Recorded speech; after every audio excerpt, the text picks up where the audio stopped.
اگلا سوال ہے قرآن حکیم سیکھنے کا کوئی آسان طریقہ بتا دیں ترجمہ و تفسیر کے لیے، اور اس حوالے سے کوئی ویڈیوز وغیرہ بھی ریکمینڈ کر دیں۔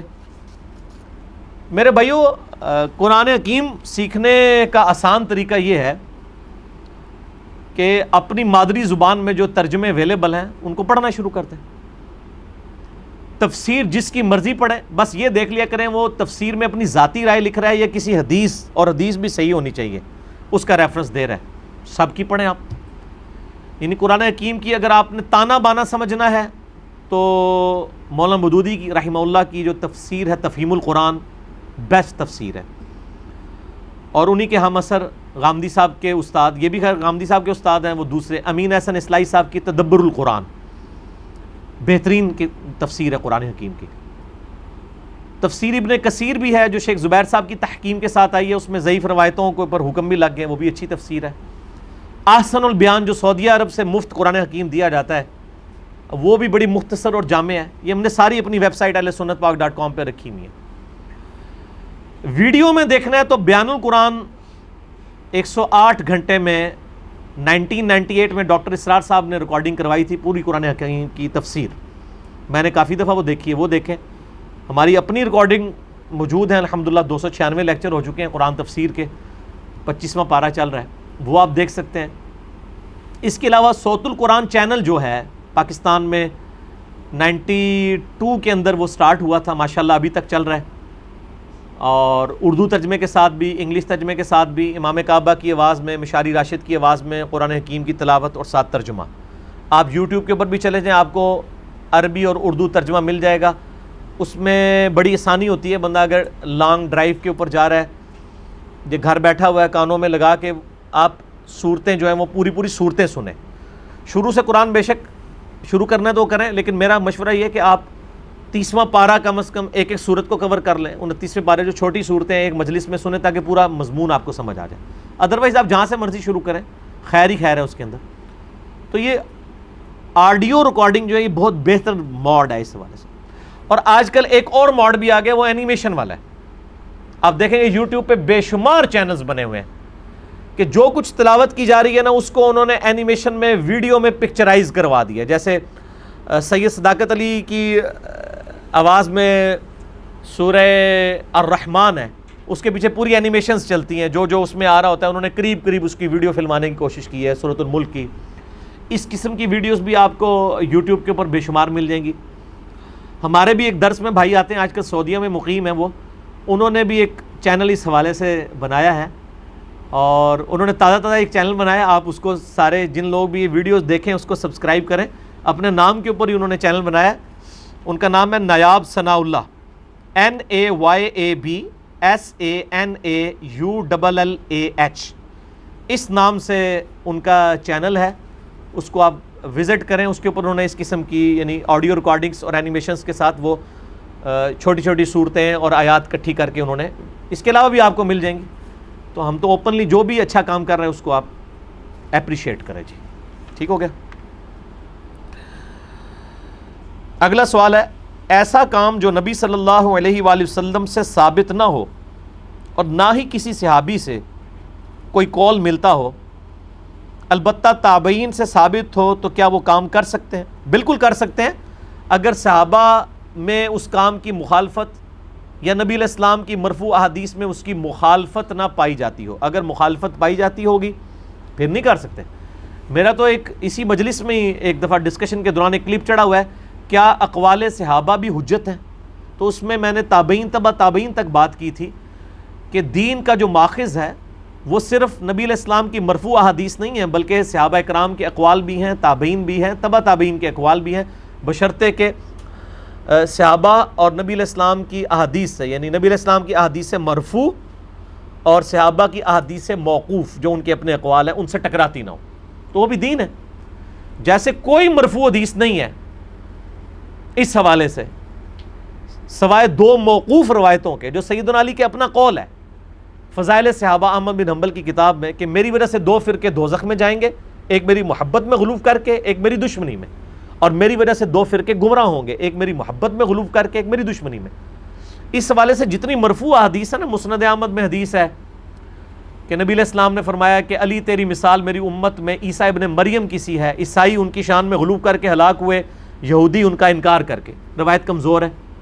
اس طریقے سے طبرانی میں روایت ہے، اے علی تیری وجہ سے دو فرقے دوزخ میں جائیں گے، ایک تیری محبت میں غلو کر کے، ایک تیری دشمنی میں۔ کمزور ہے، لیکن موقوفاً روایت جو سیدنا علی کا اپنا قول ہے نا، وہ صحیح سند سے ہے۔ اور یہ محدثین کا رول ہے کہ اگر کوئی غیبی خبر موقوفاً روایت ہو، یہ امپلائڈ ہوتا ہے کہ نبی نے ہی ان کو بتائی ہے یہ بات، کیونکہ غیر نبی تو اس کے پاس تو غیبی خبریں نہیں آتی۔ اسی طریقے سے تابعین کے اقوال بھی حجت ہو سکتے ہیں، جیسے میں نے بتایا تھا کہ مرفوع حدیث ساری ضعیف ہیں۔ دو سجدوں کے درمیان جو یہ دعا ہے، اللہم اغفر لی ورحمنی واہدنی ورزقنی، یہ تو حدیث ملتی ہے مسلم شریف میں کہ یہ دعا آپ نے تعلیم فرمائی، لیکن اس کا محل نہیں پتہ۔ ابو داؤد میں ایک ضعیف روایت ہے کہ دو سجدوں کے درمیان ہے، لیکن المصنف ابن ابی شیبہ میں ملتا ہے کہ مکحول تابعی جو تھے وہ دو سجدوں کے درمیان یہ پڑھا کرتے تھے، تو اس سے یہ ساری چین جوڑ گئی کہ یہ دعا کی اصل موجود ہے اور دو سجدوں کے درمیان ہے۔ تبع تابعین تک بھی، اب یہ سفیان بن عیینہ جو ہے تبع تابعی، مونچھیں صاف کیا کرتے تھے، کسی صحابی سے مونچھیں صاف کرنا ثابت نہیں، کسی تابعی سے ثابت نہیں ہے، نبی علیہ السلام سے ثابت نہیں، پست کرنا ثابت ہے۔ اس تبع تابعی کی وجہ سے ہم اس کے جواز کے قائل ہیں۔ البتہ یعنی امت میں اختلاف بھی پایا جاتا ہے اس حوالے سے، یعنی امام مالک نے الموطا امام مالک میں تو مونچھیں صاف کرنے کو مسئلہ لکھا ہے، اور میں نے وہ ایچ ڈی کیمرے میں دکھایا بھی تھا، آپ میرا یوٹیوب پہ کلپ دیکھیں کیا مونچھیں مونڈ سکتے ہیں، تو اس میں نے وہ سارے حوالے دیے تھے۔ بل اختلاف پایا جاتا ہے، دونوں طرف رائے موجود ہے، اس میں کوئی حرج والا معاملہ نہیں۔ البتہ اگر تابعین کوئی ایسا عمل کریں جس میں صحابہ کا اختلاف ہو، پھر وہ تابعین کے قول حجت نہیں ہوں گے۔ جیسے جز رفع الیدین میں آتا ہے کہ عبداللہ بن عمر ان لوگوں کو کنکریاں مارتے تھے جو نماز میں رفع الیدین چھوڑ دیتے تھے۔ اب عبداللہ بن عمر ایک متبع سنت صحابی ہیں، وہ کنکریاں مار رہے ہیں اس بات کے اوپر کہ کوئی شخص رفع الیدین کے بغیر نماز پڑھ رہا ہے، اس کا مطلب ہے کہ وہ اس چیز کو غلط سمجھتے ہیں۔ اب صحابی ورسز تابعی آ گیا، وہ چھوڑنے والا کو تابعی ہوگا یقیناً، کوئی بریلوی دیوبندی اہل حدیث شیعہ تو نہیں ہوگا، اس زمانے میں تابعی ہوگا۔ تو اب اس طرح کا جب اختلاف آ جاتا ہے نا، پھر ہم صحابہ کے عمل کو ترجیح دیتے ہیں۔ جہاں پہ صحابہ اور نبی علیہ السلام کے درمیان کسی معاملے میں اختلاف آ جائے اور واقعی وہ جینون اختلاف پایا جاتا ہو، پھر وہاں نبی علیہ السلام کی حدیث کو ہم ترجیح دیتے ہیں اور صحابی کے قول کو پرائورٹی نہیں دی جاتی جہاں کہیں اختلاف پایا جاتا ہو اس حوالے سے۔ جیسے حج تمتع کے مسئلے میں مسلم شریف میں پورا باب ہے کہ حضرت عمر نے حج تمتع پہ پابندی لگا دی تھی، لیکن بعد میں صحابہ نے نہیں اس کو قبول کیا۔ آج پوری امت آلموسٹ 95% سے زیادہ لوگ حج تمتع کرتے ہیں۔ اب خلیفہ راشد ہیں، لیکن ان کے عمل جو ہے سنت کے خلاف ہے۔ جامعہ ترمذی میں 824 نمبر حدیث ہے 824 کہ ایک اہل شام میں سے ایک شخص نے آ کے عبداللہ بن عمر سے کہا یہ حج تمتع جائز ہے؟ ان کا جائز تو سنت ہے، ایک سفر میں حج اور عمرے کو جمع کرنا، چاہے وہ تمتع کے ذریعے ہو چاہے قران کے ذریعے۔ قران میں آپ ایک ہی احرام میں دونوں کر لیتے ہیں، تمتع میں آپ کھول، لیکن ہے یہ دونوں تمتع اس حوالے سے ہے کہ آپ ایک سفر میں حج اور عمرے سے بیک وقت نفع اٹھاتے ہیں، اس لیے ان دونوں حجوں کے اگینسٹ آپ نے قربانی بھی کرنی ہوتی ہے۔ حج قران، اچھا حج افراد جو ہوتا ہے اکیلا حج جس میں آپ عمرہ نہیں کرتے، اس میں آپ نے قربانی نہیں کرنی ہوتی۔ تو عبداللہ بن عمر نے کہا یہ تو سنت ہے، نبی علیہ السلام نے کیا، ہمیں حکم دیا۔ تو نیکسٹ اس نے پہلے منوا لی بات، پھر اس نے کہا آپ کے والد حضرت عمر وہ تو روکتے تھے۔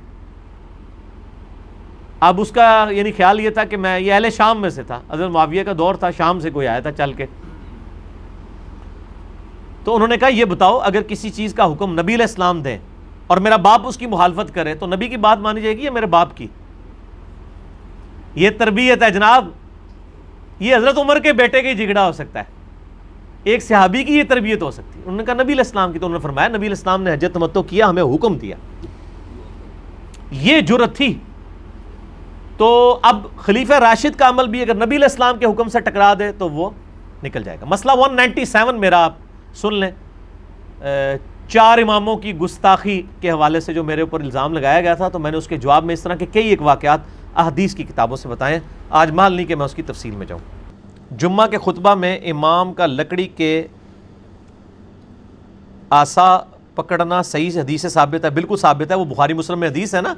آپ صلی اللہ علیہ وآلہ وسلم ایک کھجور کا تنا تھا، اس کو یعنی اسے سہارا لے کے یعنی آپ صلی اللہ علیہ وآلہ وسلم خطبہ دیا کرتے تھے، اور جب ممبر آپ کے لیے بن گیا، آپ ممبر پہ چڑھے تو صحابہ کرام کہتے ہیں کہ اونٹنی کے بچے کی سی رونے کی سی آواز آئی، اور صحابہ کہہ رہے ہیں میرے کو نظر بھی نہیں آ رہا، تو وہ تنا رو رہا تھا۔ آپ صلی اللہ علیہ وآلہ وسلم اپنے ممبر سے اترے، اس کو آ کے ہاتھ رکھا، دلاسا دیا تو وہ ہچکیاں لیتا ہوا خاموش ہو گیا. یہ معجزہ ہے، بخاری مسلم دونوں میں ہے نبی صلی اللہ علیہ وآلہ وسلم کا. تو اس لیے یہ عصا لینا جو ہے نا وہ سنت ہے. اور صرف عصا پکڑ کے خطبہ دینا سنت نہیں ہے، وچ بھی قرآن و سنت بیان کریا کرو. وچ تسی سارے قصہ کہانیاں بزرگ بابیاں نے بیان کرتے ہیں آپ لوگ. مطلب آپ خطبے میں جو آپ صلی اللہ علیہ وسلم کے خطبہ جو ہے وہ قرآن کی آیات ہوا کرتا تھا، صحیح مسلم میں حدیث ہے.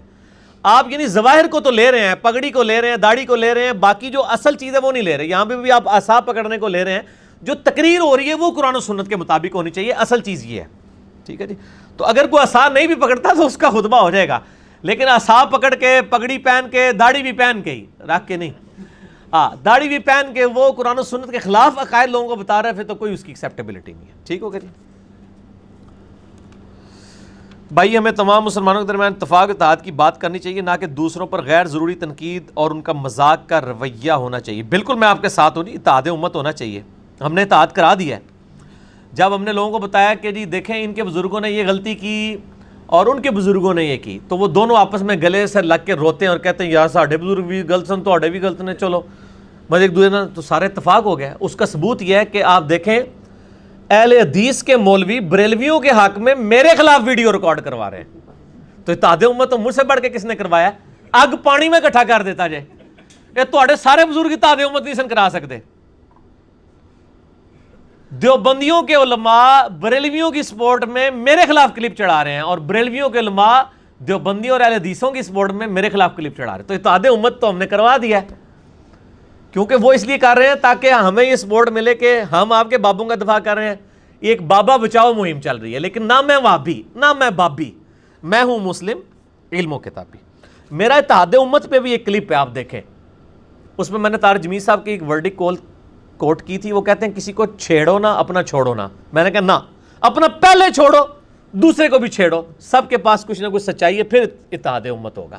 اتحاد امت تو جو میں نے سمجھا ہے نا اللہ کے فضل سے، اتحاد امت بابوں پہ نہیں ہوگا، قرآن و سنت پہ ہوگا. اگر آپ کہیں گے اپنے اپنے بابے بھی سلامت رہیں اور قرآن و سنت بھی سلامت رہیں، نہ، یہ بیک وقت آگ پانی اکٹھا نہیں ہو سکتا. اس کی پہلی شرط یہ کہ آپ اپنے اپنے بزرگوں سے دستبردار ہو کر اللہ نے جس کو ہمارا بزرگ بنایا سیدنا و مولانا امام اعظم محمد رسول اللہ صلی اللہ علیہ وآلہ وسلم کو اپنا امام مان لیں. ٹھیک ہے. کسی فرقے یا اولیاء اللہ پر تنقید نہ کیے، ان کا مذاق نہ اڑا جائے. اولیاء اللہ کا مذاق تو سارے اڑا رہے ہیں. کیا محمد بن عبد الوہاب صاحب جو اہل حدیث کے اولیاء اللہ ہیں، ان کا مذاق بریلوی اور شیعہ نہیں اڑاتے ہیں، دیوبندی نہیں اڑاتے ہیں؟ المہند میں دیوبندیوں نے لکھا ہے یہ خارجی ہیں. ٹھیک ہے جی. اعلیٰ حضرت نے شعر لکھا ہے وہ شہید لیلہ نجد تھا اسماعیل دہلوی کو، اور لیلہ کا ہے اس نے محمد بن عبد الوہاب صاحب کو.